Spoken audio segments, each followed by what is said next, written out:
क्या हनुमान जी, सुग्रीव जी, अंगद जी और बाली ये सभी लोग केवल बंदर थे? और अगर हाँ, तो उनमें इतना बल और शक्ति कहाँ से आई? और वानर होते हुए भी वो इंसानों जैसी बातें कैसे कर रहे थे? और बातें तो ठीक, ये वानर वेदों और उपनिषदों में पारंगत कैसे थे? दोस्तों, हम रामायण और महाभारत को अपना इतिहास मानते हैं। हम मानते हैं कि इनमें वर्णित घटनाएं सच में हुई थी, लेकिन हम में से ही कुछ लोग ऐसे हैं जो इन कथाओं को मिथ्या मानते हैं। और उनका सबसे बड़ा आर्गुमेंट यही रहता है कि इन महाकाव्यों में ऐसे कई पात्रों का वर्णन है जिनका ऐतिहासिक होना संभव नहीं है, चाहे रीछ प्रजाति के जामवंत जी हों या कई किलोमीटर दूर की चीजें देख सकने वाले संजय हों। और ऐसे ही वानरों को भी देखकर कईयों को लगता है कि रामायण एक काल्पनिक कहानी रही होगी, या कई लोग हनुमान जी और सुग्रीव जैसे वानरों को होमो सेपियंस के पहले की किसी प्रजाति का मान लेते हैं। लेकिन इनमें से अधिकतर लोगों ने वाल्मीकि रामायण को सही से नहीं पढ़ा है और वो नहीं जानते हैं कि वाल्मीकि रामायण में वानरों का वर्णन किस प्रकार हुआ है। नमस्ते दोस्तों, आप सभी का हाइपर क्वेस्ट के एपिसोड नंबर 61 में स्वागत है। दोस्तों, आज की वीडियो में हम रामायण में वर्णित वानरों और रीछों के बारे में बात करेंगे, जिनको देखकर कईयों को लगता है कि रामायण एक मिथक कथा रही होगी। हम वाल्मीकि रामायण में लिखे गए उन श्लोकों की चर्चा करेंगे, उन श्लोकों का विश्लेषण करेंगे जिनमें वानर जाति और दूसरी वन जनजातियों का वर्णन दिया गया है, और हम पाएंगे कि यहाँ पर सच्चाई कुछ और ही है। तो दोस्तों, बिना किसी विलंब के आज के विश्लेषण को प्रारंभ करते हैं।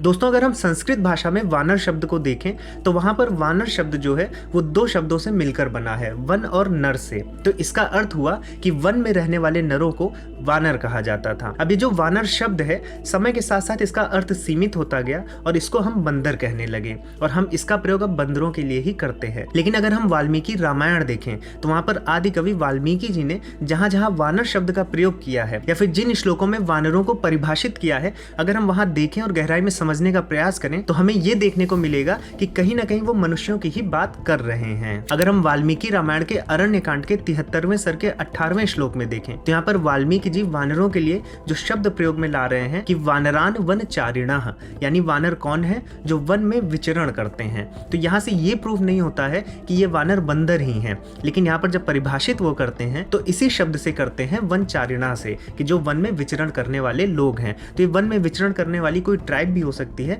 प्रजाति भी हो सकती है। अगर हम इसमें आगे देखें तो इन वानरों के लिए मनुष्यों के समान विशेषण प्रयोग में लाए गए हैं, जो मनुष्य के लक्षण होते हैं। इसी प्रकार की बातें इन वानरों के लिए भी की गई है। इसी सर्ग में आगे 41वें श्लोक में सुग्रीव को धर्मात्मा बोला गया है। अब सुग्रीव तो वानर थे, और वानर को किस प्रकार से यहाँ पर धर्मात्मा बताया गया है, तो इसका अर्थ यह है कि सुग्रीव जी में कहीं ना कहीं मनुष्य के ही गुण थे, और इसीलिए ही उनको यहाँ पर धर्मात्मा बोला गया है। इसी प्रकार से अगर हम किष्किंधा कांड को देखें तो वहां पर 26वें सर के 41वें श्लोक में किष्किंधा के लोगों के लिए हृष्टपुष्ट जनाकीर्णा शब्द का प्रयोग हुआ है। अब यहाँ पर हम दो चीज देख सकते हैं, पहला तो हृष्टपुष्ट बताया गया है और दूसरा उनको जन बोला गया है। और हम जानते हैं कि जन किनको बोलते हैं? मनुष्यों को ही बोलते हैं। यानी कि यहाँ पर यह कहा जा रहा है कि किष्किंधा के लोग हृष्टपुष्ट जन थे, और आपको पता है कि किष्किंधा में वानर और रीछ ही रहते थे, तो उनके लिए यहाँ पर जन शब्द का प्रयोग हुआ है। और इसी प्रकार से आगे भी किष्किंधा के लोगों के लिए पूर्ववासी जन शब्द का भी प्रयोग किया गया है। तो यहाँ हम देख सकते हैं कि वानरों के लिए यहाँ पर जन शब्द का प्रयोग किया जा रहा है। तो ये वानर बंदर नहीं हो सकते, क्योंकि हम बंदरों के लिए जन शब्द का प्रयोग नहीं करते हैं। जन शब्द का प्रयोग हम मनुष्यों के लिए ही करते हैं। और इसी प्रकार से हम कई जगह पर देख सकते हैं कि वानरों के लिए नारी,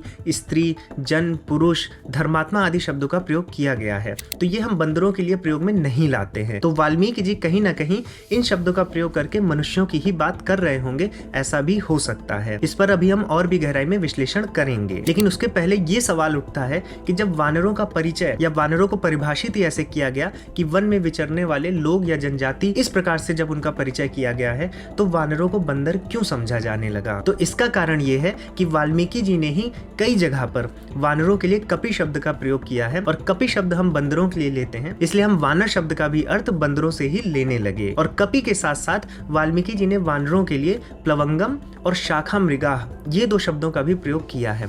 शाखा मृगा मतलब हो गया जो शाखा पर, टहनी पर चलने वाले मृग की तरह उनको बताया गया है। तो इससे भी हम टहनी और पेड़ से जुड़े होने के कारण उनको बंदर समझने लगे। और प्लवंगम ये शब्द भी जो है ये चपलता को दर्शाता है। तो चूंकि हम देखते हैं कि बंदर बहुत चपल और चंचल होते हैं, इसलिए भी हम वानर शब्द को बंदर शब्द से जोड़ने लगे। लेकिन अगर हम श्लोकों में गहराई में उतरकर उन पर शोध करेंगे तो हमको ये अच्छे से समझ में आएगा कि वन में विचरण करने वाले जो वानर थे वो जंगल में रहने वाले मनुष्यों पर सटीक बैठते हैं, ना कि बंदरों पर। तो दोस्तों, वाल्मीकि रामायण का पाठ करना तो बहुत पुण्यदायक है, लेकिन अगर हम उनके श्लोकों को गहराई से समझें, उस पर शोध करें, तो हमें अपने बहुत से प्रश्नों के हल मिल जाएंगे। चाहे ये प्रश्न हमारे जीवन को लेकर हो या फिर हमारे इतिहास को लेकर हो, सब कुछ वाल्मीकि रामायण में ही दिया गया है। जहाँ वाल्मीकि रामायण की एक एक घटना हमें भाव विभोर कर देती है, वहीं पर हमें हर एक घटना से बहुत ढेर सारी चीजें सीखने को भी मिलती हैं। इसलिए रामायण केवल एक ग्रंथ न बनकर रह जाए, हमें रामायण की बताई हुई बातों को अपने जीवन में भी उतारना है। और रामायण ही नहीं, हर एक ग्रंथ के साथ ऐसा करना है।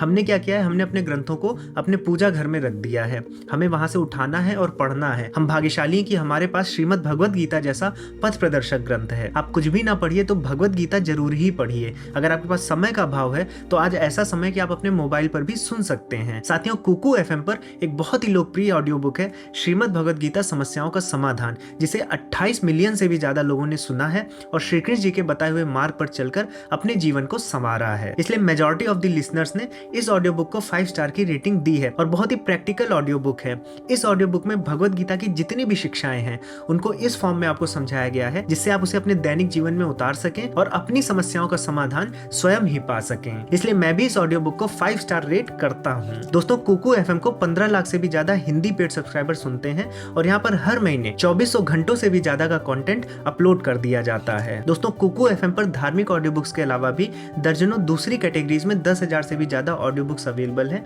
जो आपको मंथली केवल 99 रुपीज में सुनने को मिल जाती हैं। लेकिन अगर आप कूपन कोड HYPER50 को यूज करेंगे तो आपको पहले महीने का सब्सक्रिप्शन केवल 49 रुपीज में ही मिल जाएगा। तो दोस्तों, मैं रिकमेंड करूंगा कि आप आज ही कुकू एफएम को डाउनलोड करें। मैंने ऐप की लिंक नीचे डिस्क्रिप्शन बॉक्स और कमेंट सेक्शन में दे दी है। दोस्तों, अब आइए वानरों के मानवीय रूप का विश्लेषण करते हैं।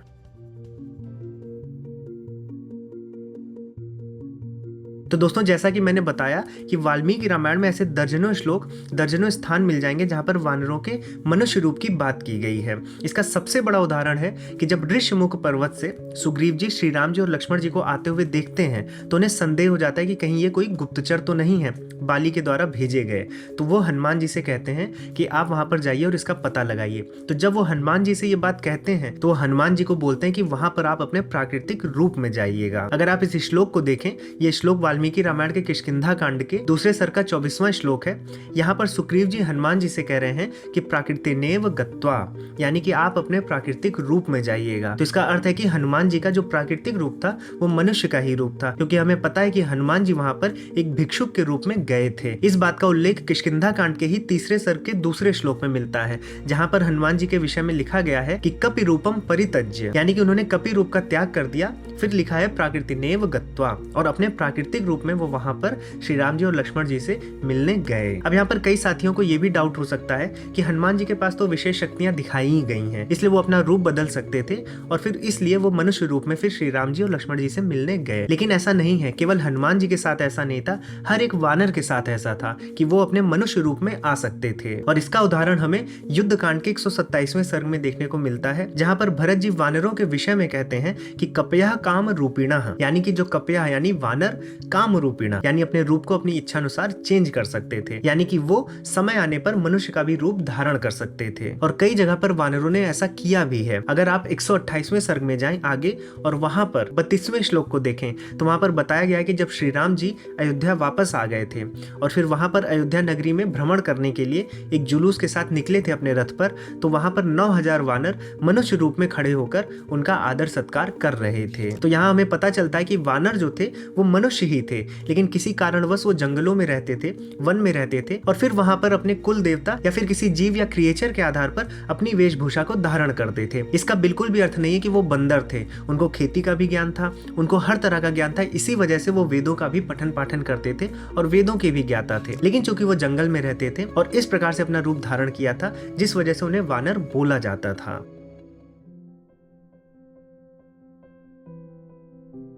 अब दोस्तों, जंगल में रहने वाले लोगों में केवल वानर प्रजाति ही नहीं थी, वहां पर और भी तरह तरह की जातियां रहती थीं।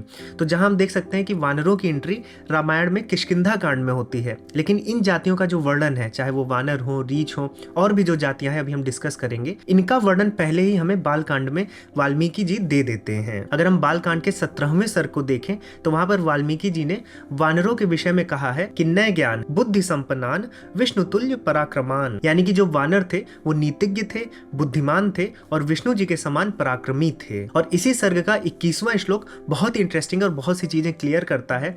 यहाँ पर बोला गया है ऋक्षीषुचा तथा जाता वानराह किन्नरीषुचा, यानी कि यहाँ पर बताया गया है कि वानर जो है रीछ जाति की माताओं और किन्नर जाति की माताओं से भी पैदा हुए। तो क्या यहाँ पर रीछ से वानर पैदा हो सकते हैं अगर हम उनको बंदर माने? ऐसा तो साइंटिफिकली भी नहीं हो सकता। इसका अर्थ है कि सभी के सभी मनुष्य ही थे, लेकिन कुछ कुछ मनुष्यों ने अपनी जातियों का अलग अलग नाम रख रखा था। जैसे कि किसी जाति ने अपना नाम रीछ रखा था, वो रीछ की तरह रहते थे। किसी ने किन्नरों की तरह रखा था। अपने कुल देवता और अपने श्रद्धा के अनुसार अलग अलग जातियों ने अपनी वेशभूषा धारण की हुई थी। तो रीछ जाति में भी मनुष्य थे, वानर जाति भी मनुष्य ही थी, किन्नर जाति भी मनुष्य ही थी। इसके अलावा नाग जातियां थी, वो भी मनुष्य ही थे। और फिर जब इनके जो बच्चे होते थे वो जिस जाति को चूज करते थे उस जाति के वो हो जाते थे। इसी का एक उदाहरण हमें इसी सर्ग के 9वें और 24वें श्लोक में भी मिलता है, जहां पर वाल्मीकि जी कहते हैं कि महात्मा, ऋषि, सिद्ध, विद्याधर और नाग जातियों ने भी वन में विचरने वाले वानरों को जन्म दिया। तो हम यहाँ पर सीधे सीधे देख सकते हैं कि एक ऋषि या मुनि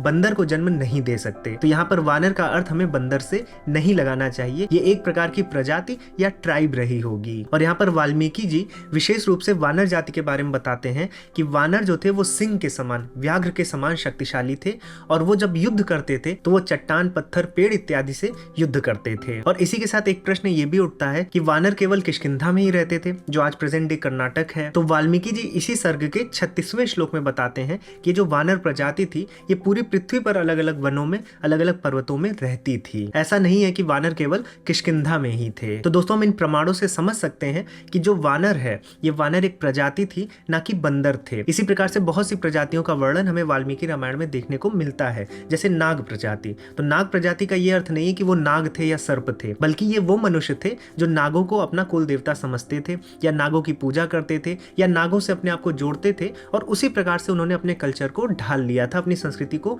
नागों के अराउंड ही बना लिया था, इसलिए उनको नाग प्रजाति बोली जाती थी। तो जो अलग अलग प्रजातियां थी, जैसे रीछ प्रजाति जिसके जामवंत जी थे, तो वो उसी तरह का वेशभूषा धारण करते रहे होंगे और अपने आप को रीछ से जोड़ते होंगे। तो ये अलग अलग प्रजातियां थी, क्योंकि अगर ये बंदर होते या रीछ होते तो इनको ऋषि मुनि या फिर दूसरी प्रजाति के लोग पैदा नहीं कर पाते। तो जो लोग भी इन प्रजातियों को, खासकर वानर प्रजाति को आज के बंदरों से जोड़ते हैं, कंपेयर करते हैं और उसके बाद बोलते हैं कि रामायण काल्पनिक रही होगी, उनको एक बार फिर से वाल्मीकि रामायण को सही से पढ़ना चाहिए और समझना चाहिए कि वो किस प्रजाति की, किस चीज की बात कर रहे हैं। दोस्तों हमने जितनी भी रिसर्च की है वो गीता प्रेस से प्रकाशित वाल्मीकि रामायण द्वारा हमने की है। तो जो भी श्लोक हमने बताए हैं आप वहां से पढ़ सकते हैं या उनका संदर्भ वहां से ले सकते हैं। इसके अलावा हम 21 नोट्स यूट्यूब चैनल के भी आभारी हैं, क्योंकि उन्होंने भी जो रिसर्च की है उससे हमारी रिसर्च और भी मजबूत हुई है। साथ में दोस्तों इससे पहले मैं वीडियो समाप्त करूं, मैं आपको बता दूं कि इस दीपावली पर एक विशेष ऑफर हमारे शिक्षणम प्लेटफॉर्म पर भी चल रहा है। अगर आपको भारतीय दर्शनों को समझना है, क्योंकि हमारे भारतीय हिंदू दर्शनों को ही समझकर आप जीवन के कठिन से कठिन प्रश्नों का उत्तर पा सकते हैं। साथ में जितने भी हमारे रीति रिवाज हैं हमारे हिंदू धर्म के, उनके पीछे का भी क्या विज्ञान है या उनके पीछे का कारण क्या है वो भी समझ पाएंगे। तो हमारे शिक्षणम प्लेटफॉर्म पर 30% से भी ज्यादा का डिस्काउंट चल रहा है। हमारा जो सनातन चतुष्टय 4 दर्शनों का पैकेज है वो 1499 रुपए का पैकेज आपको लगभग 750 रुपए में ही इस महीने मिल जाएगा। ये ऑफर इस महीने की 30 तारीख तक ही है। तो मैं आपसे आग्रह करूंगा कि एक बार शिक्षणम प्लेटफॉर्म पर जाएं और हमारी फ्री डेमो वीडियोस को एटलीस्ट देखें और समझें कि मैं कैसा वहां पर आपको पढ़ा रहा हूं। अगर आपको अच्छा लगे तो आप उन कोर्सेज को जरूर खरीद कर दीपावली के इस पावन महीने में आप अपने ज्ञान की यात्रा को प्रारंभ कर सकते हैं। और साथ में ही हिंदू दर्शनों का निचोड़ हमारी भगवत गीता में भी दिया गया है। तो अगर आप भगवत गीता नहीं पढ़ सकते, आपके पास समय नहीं है, तो आप कुकू एफएम पर श्रीमद् भगवत गीता ऑडियो बुक को जरूर सुने। साथियों मैं आशा करता हूँ कि आपको इस वीडियो के माध्यम से वानरों के विषय में बहुत अच्छे से समझ में आया होगा और आपके बहुत से डाउट्स दूर हुए होंगे। अगर आपको वीडियो पसंद आई है तो लाइक बटन पर जरूर क्लिक करें और हमें कमेंट में अपने विचारों को जरूर बताएं। दोस्तों अगर आपने चैनल को सब्सक्राइब नहीं किया है तो चैनल को भी सब्सक्राइब कर लें, क्योंकि हम लोग हर सप्ताह इसी प्रकार की वीडियो, अब से हम प्रयास कर रहे हैं कि हर मंगलवार और शुक्रवार को 2 दिन हम इसी तरह की वीडियो आपके समक्ष लाते रहें। दोस्तों अब मैं इस वीडियो को दूंगा यहीं पर विराम। अब मैं मिलूंगा एक नए टॉपिक के साथ नई वीडियो में। तब तक के लिए जय श्री राम।